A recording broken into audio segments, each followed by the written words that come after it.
The US dollar has cooled off significantly after an impressive performance in 2022. The euro has gained on the dollar and reached its highest since April 2022, now at 1.1 US dollars to the euro. There are a lot of concerns across the markets as there's uncertainty about the direction the dollar will take in the coming months. Most investors think it's better to avoid keeping the dollar for now. Peter Schiff believes that there's a great danger ahead, and this may be a signal of the great collapse that's coming to the US economy. Wealthy value is on the rise, and our subscribers enjoy excellent economic and market analyses. Subscribe now and never miss an upload. First, Peter Schiff talks about the correlation between inflation and the strength of the dollar. First of all, the inflation that we're currently dealing with, the Fed has been creating it for more than a decade. You really have to go back to quantitative easing 1 in 2008, 2009. That's where the Fed really started the money printing in earnest. And we're dealing with the delayed consequences of that now. I mean, inflation by definition is an expansion of the money supply. And so we dramatically expanded the money supply. The consequence of that is prices have to now adjust to a higher equilibrium, given all the money that's now available to buy stuff. And so we've just started that adjustment process. And I think prices have a long way to go on the upside just to catch up to the inflation that's already been created. But I think paradoxically, one of the reasons that I think the CPI numbers are going to spike to new highs soon is all of this optimism that inflation is cooling down has caused the dollar to drop. And I think the dollar will continue to fall. It's now down about 15% from its high last year. But I think it's on the precipice of another major decline. I wouldn't be surprised to see another 15 to 20% drop in the dollar between now and the end of the year. And I think that dollar weakness, which is a consequence of people starting to price out some of the rate hikes that they had priced in fact, starting to price in the next round of rate cuts. Also, the Fed has quietly returned to quantitative easing while pretending they're still doing quantitative tightening. So all this is dollar negative. And what's going to happen as the dollar weakens, that's going to push up commodity prices across the board, oil in particular, but lots of other commodities are now going to be breaking out to new highs. And it was the pullback in those commodities that helped bring down the headline inflation numbers. But I think when they start soaring to new highs on the back of a weak dollar, that's going to help drive those CPI numbers to make new highs. The US dollar became weaker compared to other important currencies on Thursday after a report showed that US prices of goods and services made by businesses went down unexpectedly in March.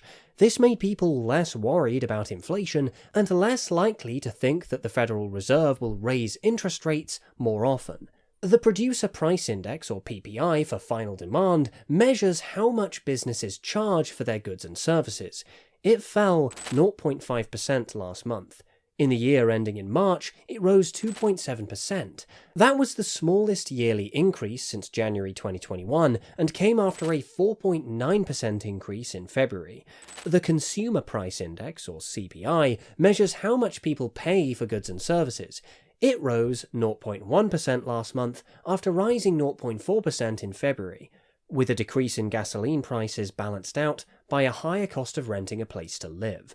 Economists who were asked by Reuters thought that the CPI would rise 0.2% in March. There's an old expression, how did you go broke? Well, slowly at first and then all of a sudden. And I think that describes what's been going on with the United States.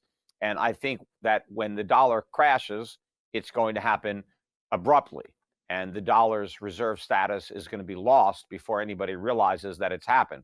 And I think that the writing is there on the wall for anybody who wants to take the time to read it. If you look at some of the events that have taken place ever since we were foolish enough to weaponize the dollar and apply sanctions onto Putin, I think that really highlighted the need, a political need, for the world to move away from the dollar. I think they already had an economic incentive to do so, but then we gave them a powerful political incentive to accelerate the process to de-dollarize, and that is exactly what's happening.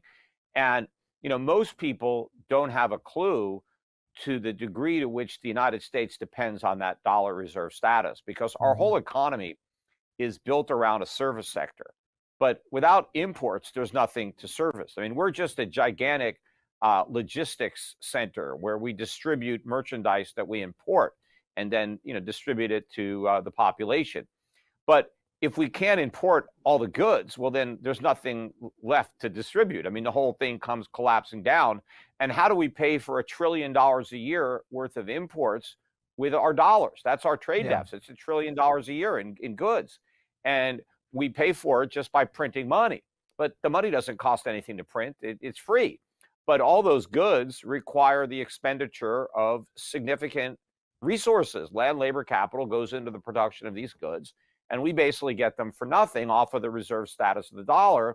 And the foreigners who are selling us all this stuff, they just take our paper and they buy treasuries or they buy mortgage-backed securities. But when that stops and the dollar crashes, Americans are going to be too broke to afford to import stuff. And we don't have the capacity to produce what we'll no longer be able to afford to import.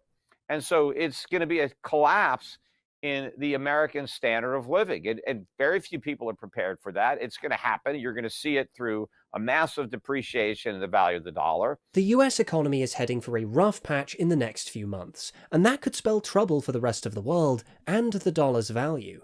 Some experts think that the US will march to its own drum, especially compared to China, which could soften the blow of US woes. Others think that the US will drag everyone else down with it.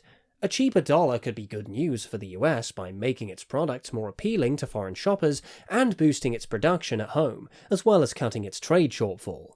But it could make things more expensive and make Americans feel poorer when they go abroad or shop overseas. A cheaper dollar could also hurt the US's position as the king of currencies, which gives it many perks, such as lower borrowing costs and more clout. Some investors are looking for other ways to store their wealth, such as gold or other kinds of money. The smart money is buying gold. I mean, they've been buying gold for years because this train wreck was obvious for years. But now, it's happening. Gold is, I think, this morning at 2,040.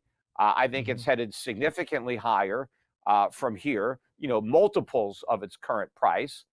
And if people were smart, they would take their money out of the bank, their long-term savings. I mean, obviously, if you need money in the bank to pay bills, short-term operating cash, yeah, leave it there.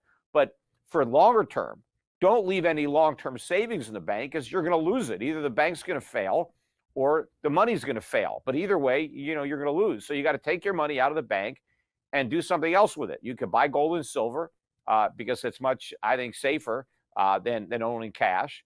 Or you can invest it. That's what I've done. I mean, I have both. I have gold and silver.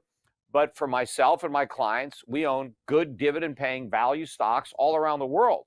These are real assets that are going to retain their value as money loses its value. And if you own a good business that has real assets and that sells products and services that customers need, then you can raise your prices and you can maintain your margins in an inflationary environment, and you can raise your dividends, which is what I'm counting on. And since the income that the companies that I invest in are earning is coming from outside the United States predominantly, so it's coming in other currencies, which I expect to rise versus the dollar, then my dividends will go up for that reason as well, as you translate them back into cheaper dollars. Gold is shining brighter than ever in 2023 as investors flock to the precious metal amid a turbulent global economy. The price of gold has soared nearly 20% in the past 6 months, reaching close to $2,000 per ounce and nearing its record high of $2,075 set in August of 2020.